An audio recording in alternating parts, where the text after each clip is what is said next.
I've had a number of developers tell me the first step is an affordable lot and a small lot. Do you see any of that in the metropolitan Milwaukee area right now? Well, there actually are a couple of communities we are working in that are allowing us to do a little bit smaller lots to bring the prices down. We're not in that affordable range, which might be $350,000 at this time. But the problem is, even though they let us bring the smaller lots down, which we can get a better yield and less streets and that type of thing, they still keep their impact fees, and the building permit fees are expensive. So just this morning, I picked up a building permit in a very nice community. It was like $20,000. That's $20,000 that basically doesn't buy one piece of lumber, doesn't provide 1 hour of man time. It's just money before the people have even started.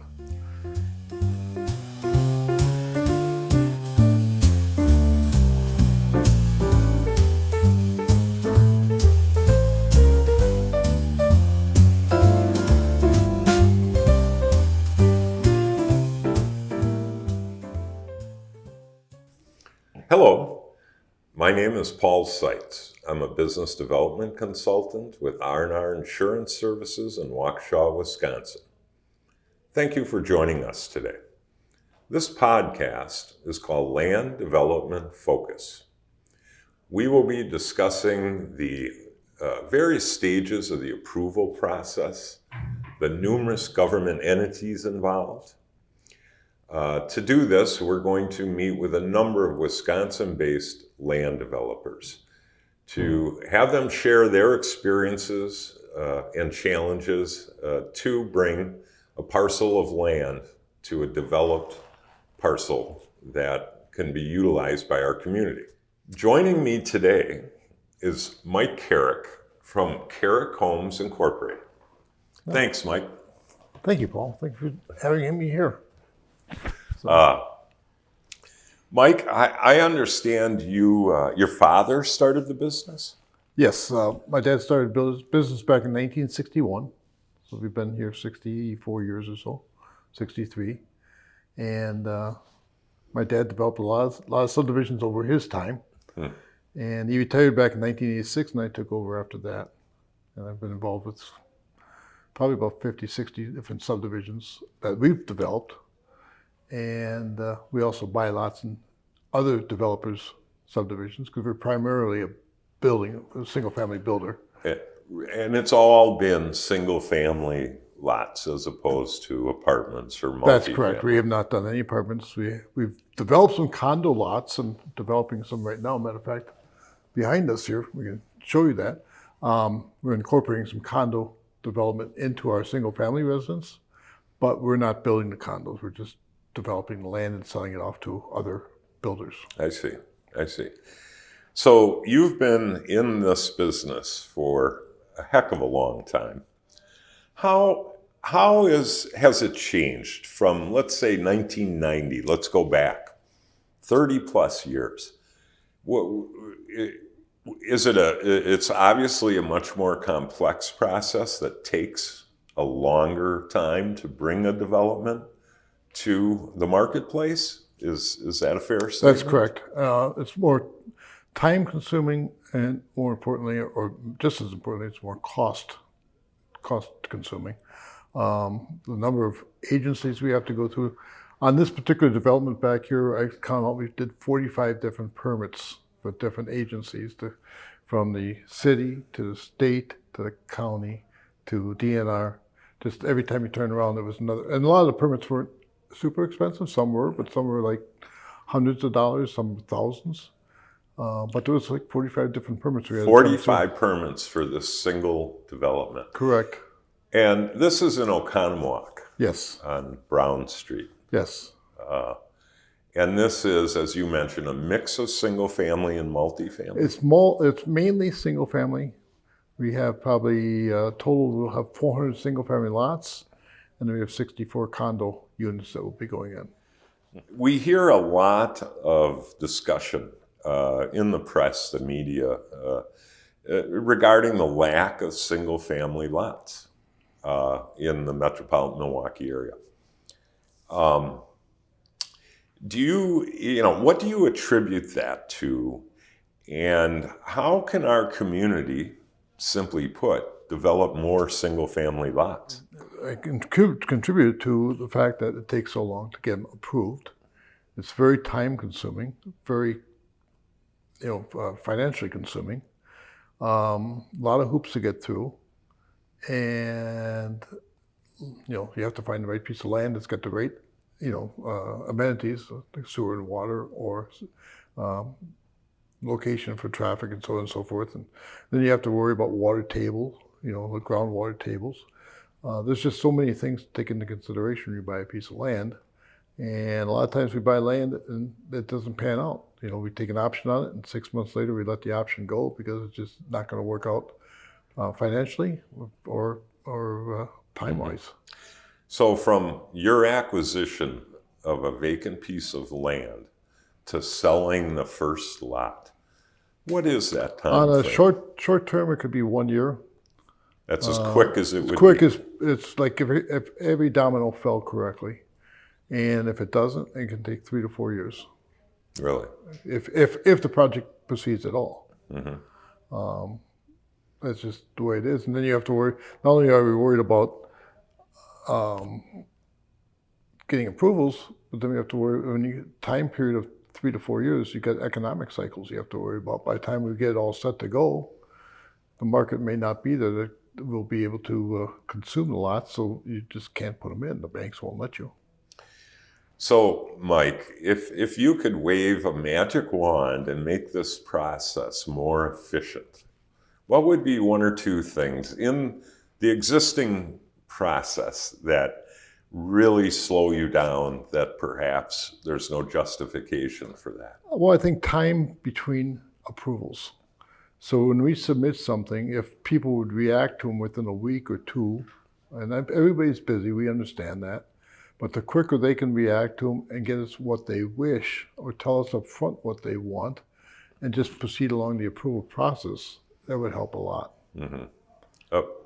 Just timely response. Well, timely response, approval process.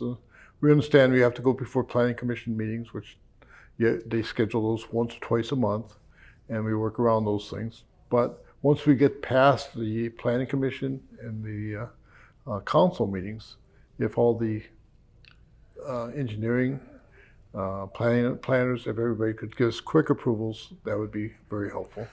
And I'm sure some municipalities are more adept at the process than certain municipalities that don't have much development or much demand. Well, actually,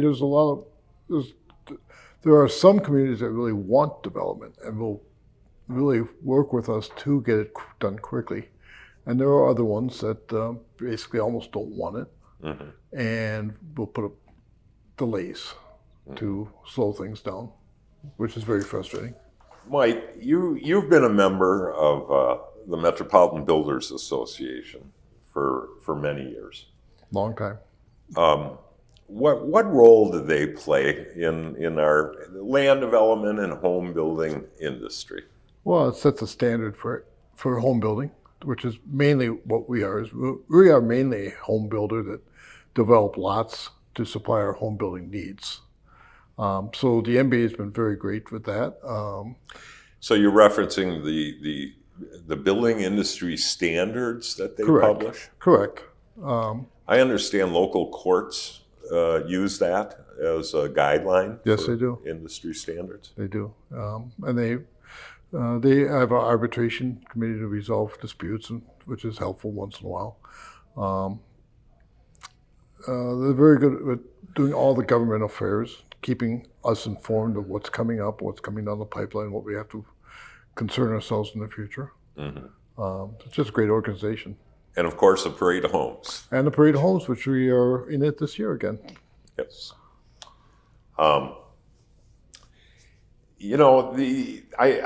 It's such a complex process when it comes to dividing land, and engineers play a very significant role. Yes. Ever more significant, I would imagine. I understand there's some duplication of effort, but you as a developer have an engineer, the city has an engineer, there might be other entities with engineers on site. It would seem to make a lot of sense to perhaps one engineering firm perform all those functions.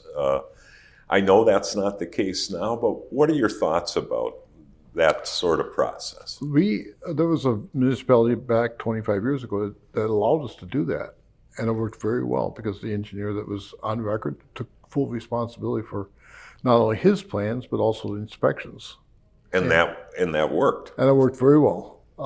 That community does not do that anymore, unfortunately, and nobody else has ever done that. But that would be a great idea. We do the consulting.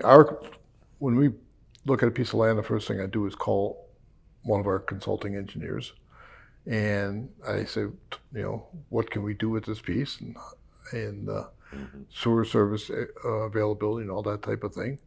And then they do a conceptual plan, and then so we take to the city, and the city has their planners and engineers on staff take a look at things and see if that kind of coincides with what they want to do. And if that works, then we start proceeding ahead.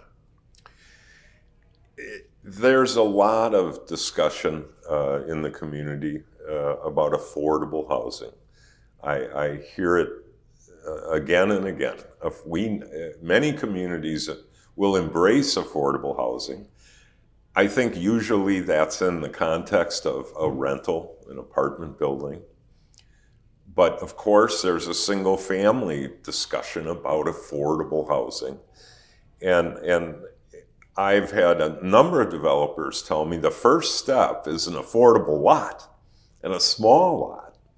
Do you see any of that in the metropolitan Milwaukee area right now? Well, there actually are a couple of communities we are working in that are allowing us to do a little bit smaller lots to bring the prices down. We're not in that affordable range, which might be $350,000 at this time. But the problem is, even though they let us bring the smaller lots down, which we can get a better yield and less streets and that type of thing, they still keep their impact fees, and the building permit fees are expensive. So just this morning, I picked up a building permit in a very nice community. It was like $20,000. That's $20,000 that basically doesn't buy one piece of lumber, doesn't provide 1 hour of man time. It's just money before the people have even started. So, going back to 1990, did you have any impact fees? We had some. They were very modest back in 1990. I would say a high building permit would be $4,000 back then, $45,000. And back then, back in the 90s, I read in builder magazines that in California, it was $25,000 to start a home. And I didn't think that could ever happen here, but it's here now. The developer pays impact fees when buying the permit, as you just alluded to. Well, I'm actually talking about, Paul, I'm not talking about all the impact fees that I, as a developer, have to pay, which probably are $4,000 or $5,000 a lot to different entities. These are the homeowner? This is basically when you get the building permit.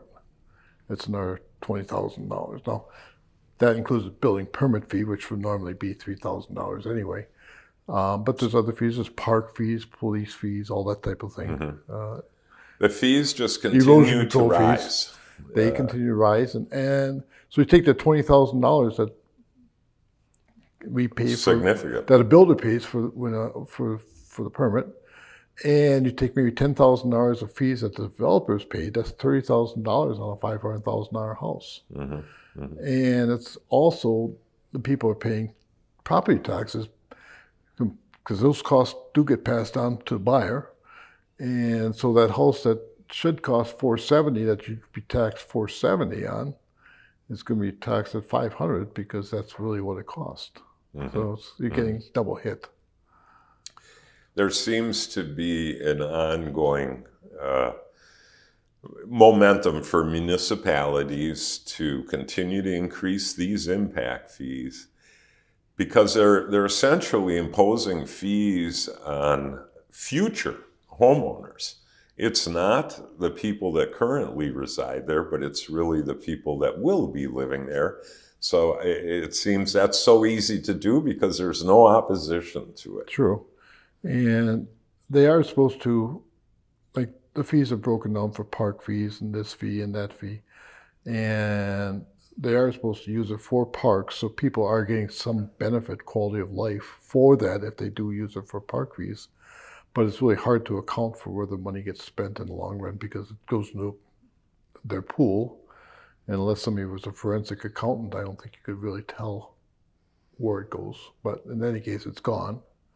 And so that does make the things a little bit less affordable. There are some communities that have really held their fees down, though. It's not all communities that are expensive. We've got some that are very reasonable, the $2,000 or $3,000 range. You mentioned that a couple of communities have embraced smaller lots. Could I ask what communities those are? Actually, in Oconomowoc, we're going to put some smaller lots. In the village of Grafton, we are going to put some smaller lots. Those are the two that we're working with right now. There are some other ones that are doing it. Mm-hmm. In Sheboygan County, we haven't done anything in Sheboygan County, but they've got a good program going where they're going to actually subsidize some of the development cost to try to get these costs down. Is that right? Yes. Very interesting. Very interesting. A little far for us to go, though.